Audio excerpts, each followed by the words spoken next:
கத்திரிக்காய் வந்து நல்லா கட் பண்ணிக்கோங்க. கட் பண்ணி இந்த மாதிரி தண்ணியில் வந்து போட்டு வச்சுருங்க. ஏன்னா கத்திரிக்காய் வந்து கட் பண்ணிட்டோம் அப்படின்னா கருப்பாக மாறிடும். ஸோ இந்த மாதிரி நீங்கள் தண்ணியில் வந்து போட்டு வச்சுருங்க. அதுக்கப்புறம் பார்த்தீங்க அப்படின்னா ஒரு பெரிய வெங்காயத்தை வந்து இந்த மாதிரி சின்ன சின்னதாக மெல்லிசாக வந்து கட் பண்ணி வச்சுருக்கேன். இப்போ கடாய் வச்சுருக்கேன். கடாய் வந்து நல்லா ஹீட் ஆனதுக்கப்புறமா நம்ம வந்து நல்லெண்ணெய் வந்து விட்டுக்கலாம். நல்லெண்ணெய் வந்து ரொம்ப டேஸ்ட் கொடுக்கும் கத்திரிக்காய் ஃப்ரைக்கு. ஸோ நம்ம வந்து ஒரு 2 டேபிள் ஸ்பூன் அளவுக்கு நல்லெண்ணெய் வந்து விட்டுக்கலாம்.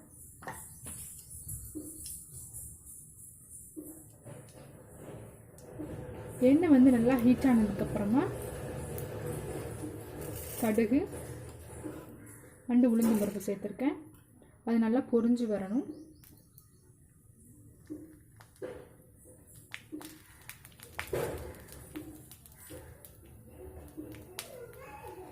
நல்லா பொரிஞ்சதுக்கப்புறமா கொஞ்சமாக ஜீரகம் வந்து நம்ம சேர்த்துக்கலாம்.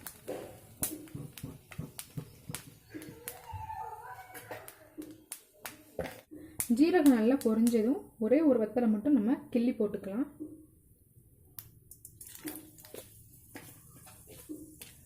இது கூடவே கட் பண்ணியிருக்கிற வெங்காயம்,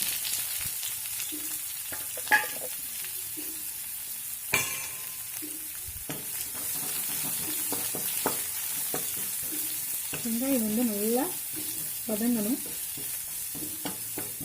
வெங்காயம் வந்து நல்லா வதங்கி வரட்டும். அது வரைக்கும் நம்ம வெயிட் பண்ணலாம்.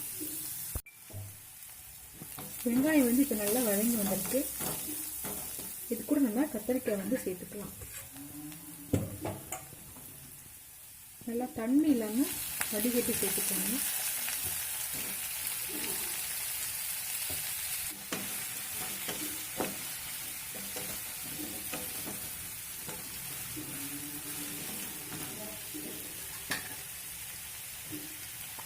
இது கூடவே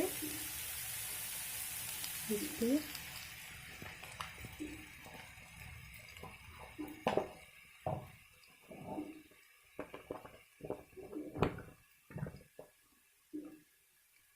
சில்லி பவுடர், எவ்வளோ காரம் வேணுமோ அவ்வளோ சேர்த்துக்கோங்க.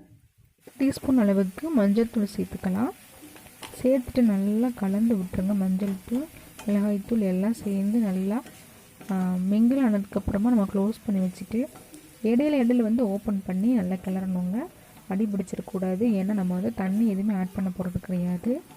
நல்லா அந்த எண்ணெயிலே வந்து நல்லா வதங்கி வரணும். தேவையான அளவு உப்பு சேர்த்துக்கலாம். சேர்த்துட்டு இப்போ நல்லா க்ளோஸ் பண்ணி வச்சுருங்க. 3 மினிட்ஸ்க்கு அப்புறம் நம்ம ஓப்பன் பண்ணி பார்க்கலாம். இப்போ ஓப்பன் பண்ணலாம். இப்போ கத்திரிக்காய் வந்து ஓரளவுக்கு வந்து வேக ஆரம்பிச்சிருக்கு. இது கூடவே பார்த்தீங்கன்னா ஒரு 1/4 ஸ்பூன் அளவுக்கு சோம்புத்தூள் அண்டு 1/4 ஸ்பூன் அளவுக்கு கரம் மசாலா பவுடர் சேர்த்துக்கிட்டோம் அப்படின்னா ரொம்ப ரொம்ப டேஸ்ட் கொடுக்கும். ஸோ கரம் மசாலா வந்து உங்களோட விருப்பம். ஃப்ளேவர் உங்களுக்கு ரொம்ப பிடிக்கும் அப்படின்னா நீங்கள் வந்து அதிகமாக கூட ஆட் பண்ணிக்கலாம். இப்போ அகெயின் நல்லா மிக்ஸ் பண்ணிவிட்டு ஒரு மீடியம் ஃப்ளேமில் வச்சுருங்க. இந்த டைமில் வச்சுட்டு நல்லா க்ளோஸ் பண்ணி வச்சுருங்க. இப்போ நம்மளோட கத்திரிக்காய் வந்து நல்லா ஃப்ரை ஆகிடுச்சு, நல்லா வதங்கி வந்துடுச்சு. இப்போ ஃப்ரெஷ்ஷான கருவேப்பிலை மட்டும் சேர்த்துக்க போகிறோம். சேர்த்துட்டு நம்ம ஸ்டவ் ஆஃப் பண்ணிடலாம். சாம்பார் சாதம், ரச சாதம், கர்ட் ரைஸ் இதுக்கெலாம் ரொம்பவே டேஸ்ட்டாக இருக்கும். உங்களுக்கு இந்த ரெசிபி பிடிச்சிருந்தது அப்படின்னா நம்மளோட சேனலை லைக் பண்ணிக்கோங்க, ஷேர் பண்ணுங்கள், சப்ஸ்கிரைப் பண்ணுங்கள். தேங்க்யூ.